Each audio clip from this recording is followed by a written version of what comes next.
Momento de dar la bienvenida al director del Catastro, el señor Francisco Ruiz Díaz. Vamos a hablar un poco acerca de la economía o la situación de la economía catastral en nuestro país. Este tema también que es importante desarrollar por diversos factores y todos los detalles vamos a tener aquí con el director del Catastro. ¿Cómo está, director? Gracias por venir. Buenos días, Edgar. Bueno, una vez más en Canal Pro, que es casi como nuestra casa ya, ¿verdad? Luego de una brecha importante de tiempo. Sí, así hay que es. decir Dimos prioridad un poco a la gente joven, ¿verdad? Los efectos de que vengan a exponer, digamos, sus conocimientos más nuevos y los que fueron aprendiendo en las universidades. Entonces, venimos los viejos nuevamente a la casa. Queremos conocer más sobre la economía catastral en nuestro país, porque cuando hablamos de catastro siempre parece relacionarse o parecería relacionarse solamente a un sector, pero tiene mucho que ver con la economía y con el desarrollo del país.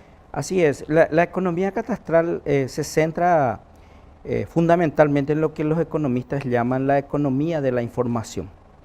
Muchos creemos que Catastro es una institución y que es una institución donde vamos, formamos cola, esperamos que nos aprueben los expedientes, que nos expidan los certificados, pero en realidad la economía, el Catastro tiene que ver con, digamos, la evolución del modelo institucional histórico. Entonces es lo que los economistas llamamos es un bien público. El Catastro es un bien público. Y como bien público, la historia ha demostrado que cuando un bien público no es cuidado, o sea, no se tiene el cuidado suficiente, entonces están en peligro de extinción.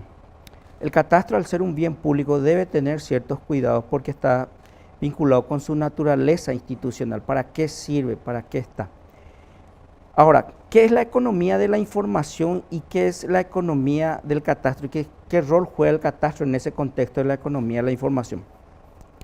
Y la cuestión es que principalmente el Paraguay, ¿verdad?, nos hemos quedado un poco en el tiempo y que tiene que ver con la evolución histórica del Catastro, desde una era muy primitiva, en donde el Catastro era una herramienta que servía simplemente para registrar la ocupación o el usufructo de la tierra, ¿verdad?, y el impuesto que se vinculaba a esa tierra. Entonces, en una era, por ejemplo, en la época feudal, la tierra era de los reyes. ¿Por qué? Porque había un concepto muy importante, porque se estaba dando formación a los estados-nación. Entonces se preguntaba, ¿cómo una nación, cómo un estado-nación era fuerte? La gente se preguntaba y decía si el rey tenía mucho dinero. Entonces, si el rey tenía muchos activos, mucha riqueza, a ese estado-nación se le consideraba fuerte. Por eso es que en la era feudal la tierra pertenecía enteramente a los reyes, porque era necesario fortalecer el concepto de la monarquía, ¿verdad? Y también incluso cuando viene el descubrimiento de América, todo el oro y la plata que se llevaba a América iba a la tesorería de los reyes. ¿Para qué? Para fortalecer la figura de los reyes, porque de esa manera se les consideraba importante. Y como existían estados-naciones con conceptos imperialistas, Inglaterra, Francia, entonces era necesario tener una figura fuerte del rey. Y en ese entonces la tierra era enteramente los reyes y los tributos se otorgaban, se le daba la ocupación a los nobles y los nobles tributaban a los reyes, y el Catastro cumplía un papel importante. Saber de quién era la tierra, quién estaba ocupando y utilizando la tierra, a los efectos tributarios. Pero después fueron ocurriendo cambios muy importantes y vamos a ir citando estos cambios. En primer lugar, en el ámbito político. Las monarquías comienzan a debilitarse principalmente cuando entramos en lo que le llamamos el periodo de las luces, cuando la ciencia empieza a desplazar, digamos, al pensamiento dogmático. Y cuando tomamos conciencia de nuestro rol en la humanidad, cuando el hombre toma conciencia, cuál es el rol de la humanidad, ¿verdad?, cuál es su vínculo con el gobierno, cuál es su vínculo con los gobernantes, entonces ocurre un fenómeno importante, y es que empieza a reclamar derechos, a reclamar sus derechos. Y eso se traslada después en una interrupción de la historia, que es lo que conocemos como la Revolución Francesa. Cuando viene la Revolución Francesa, viene por un reclamo, se aprueba lo que le llaman la Carta de los Derechos del Hombre y del Ciudadano, los derechos del hombre y del ciudadano, y esa carta tiene 17 artículos. 2 artículos de los 17 mencionan derechos de propiedad. y los derechos de propiedad es el vínculo del ciudadano con su esfuerzo, con lo que es el resultado de su esfuerzo, ¿verdad? Entonces empieza un concepto importante. Ya no se tenía en cuenta que los reyes eran propietarios de todo, sino también los ciudadanos podían ser propietarios de sus cosas. Entonces aparece la Constitución francesa con la Declaración de los Derechos del Hombre. Esa es la parte política, o sea, eso ocurre en el contexto político. En el contexto económico ocurre algo ocurren dos hechos importantes. Uno, la máquina empieza a aparecer como un factor determinante de la producción y el mundo pasa de un modelo esencialmente de producción agrícola, de economía agrícola, a una economía industrial. Entonces, la tierra deja de ser el único factor de producción, el único medio de producción importante y comparte el escenario con el capital ya. Y al aparecer el capital, aparece el trabajo también como un factor determinante para que opere las máquinas. Entonces empieza a desarrollarse. Y esto, Edgar, tiene poco más de 5 siglos. O sea, nosotros estamos siendo productos. O la oleada que ocurrió hace 5 siglos atrás, hoy lo estamos sintiendo todavía. Y el segundo aspecto que surge es la economía como ciencia. En 1776 Adam Smith publica su libro Una investigación sobre la naturaleza y causa de la riqueza de las naciones. Y en ese libro Adam Smith irrumpe el escenario cambiando o por lo menos sistematizando el pensamiento de cómo tiene que combinarse la tierra con el capital y el trabajo, ¿verdad?, a los efectos de obtener, ¿verdad?, lo que nos permita, digamos, producir para nuestro sustento. Y entonces ahí aparece el concepto de economía de mercado que se basa en varios principios. En primer lugar, en las libertades individuales, o sea, los ciudadanos tienen que tomar decisiones de manera individual sin que se les imponga, pueden concurrir espontáneamente a los mercados, ¿verdad?, a los efectos de concretar esas decisiones. Para poder concurrir a los mercados, los ciudadanos tienen que tener la economía del mercado, presume de que los ciudadanos tienen acceso perfecto a la información. ¿Qué significa acceso perfecto? Que si va a ir a comprar pan, sabe el precio del pan, dónde se vende el pan, de qué está hecho el pan, cuáles son los componentes y para qué le sirva el pan, para satisfacer una necesidad o para ser utilizado en otras cosas. Cuando hay más información, hay menos incertidumbre, como muchos dicen. Totalmente. Es mayor el intercambio comercial. Así mismo. Entonces, ahí viene la relevancia de la información. Si la gente tiene información sobre algo, se produce más transacción. Si yo dudo, vamos a suponer que yo dudo qué es el pan, y no sé, es una cosa que se come, ¿de qué está hecho? Y no sé, ¿verdad? Entonces, para que yo compre cada pedazo de pan, tengo que llevarlo a un lugar que me analicen si el pan es bueno o malo. Eso se llama costo de transacción. Antes de comprar el pan, primero tengo que informarme, ¿verdad? Y eso significa que le tengo que agregar ese costo al precio. Y a partir de ahí, si el precio es muy caro y le sumo el costo de transacción, obviamente no voy a comprar el pan. Mayor utilidad de los intercambios económicos. Así mismo. Entonces, la gente no va a poder concretar sus deseos en los mercados. Entonces, acá ocurre un evento muy importante y que tiene que ver con catastro y con la evolución del concepto catastral, ¿verdad? Pasa de un catastro en donde solamente servíamos para registrar usufructo del inmueble y el impuesto a un catastro hoy que empuja mercados transaccionales, los mercados, empuja mercado inmobiliario, empuja economía, empuja desarrollo. ¿Y cómo ocurre esto? Verá, estábamos hablando de que existen 3 factores de producción: el capital, el trabajo y la tierra. Son los 3 factores de producción, no los medios de producción, como le llaman también, desde un punto de vista ideológico, ¿verdad? Pero en economía son los medios de producción, los factores de producción. Estos factores de producción son determinantes para el crecimiento de un país. O sea, más capital, más crecimiento económico. Mayor cantidad de gente preparada para el trabajo, más crecimiento económico. Mayor expansión de la frontera agrícola, más crecimiento económico. Incluso siempre solemos mencionar que 2/3 del crecimiento económico está vinculado en los últimos 15 años, en promedio está vinculado a la tierra, a lo que fue la expansión agrícola. Entonces, ¿qué es lo que ocurre? Así como existe un mercado para productos, o sea, un mercado donde yo podía comprar pan, yogur, gaseosa, fideo, carne, eso lo llamamos los mercados de productos. Así como existen los mercados de productos que sirven para satisfacer directamente las necesidades de las personas, existe un mercado que se llama de factores. Hay mercado de productos y hay mercado de factores. ¿Y qué es qué son los mercados de factores? Son mercados especiales donde se transan el capital, el trabajo y la tierra, ¿verdad? Donde la gente compra y vende a los efectos de aplicarlo a los procesos de producción para producir productos, para fabricar productos. Bueno, entonces el tema es que en estos mercados de factores también la información es relevante. O sea, si vas a comprar un microondas, vos necesitas saber qué tan bueno es la calidad del microondas. Si vas a comprar un tractor, necesitas saber las características de ese capital del tractor, ¿verdad? Entonces, el mercado tiene, y las personas no son especialistas en tractor y no saben de qué están hechos los tractores. Pero la economía fue encontrando la manera en cómo generar esa certeza que vos dijiste para la compra, porque si no, la gente se bloquea y no compra, y no se producen transacciones y no se produce desarrollo. En el caso de los mercados de capitales, ¿qué hacen los fabricantes de tractores, por ejemplo? Te dicen, en primer lugar, la marca. Entonces, ya sé que tal marca es buena, me puede durar mucho, tal marca no es buena, me puede durar. La misma cosa que ocurre con un microondas. No es lo mismo un microondas de una determinada marca que, digamos, de otra marca. Pero además de eso, los propietarios o los fabricantes de capital encontraron una manera para enviar más información y que la gente tome decisiones y compre más capital, más tractores, por ejemplo. ¿Cuál es ese mecanismo? Y le llaman señales, le dicen garantía.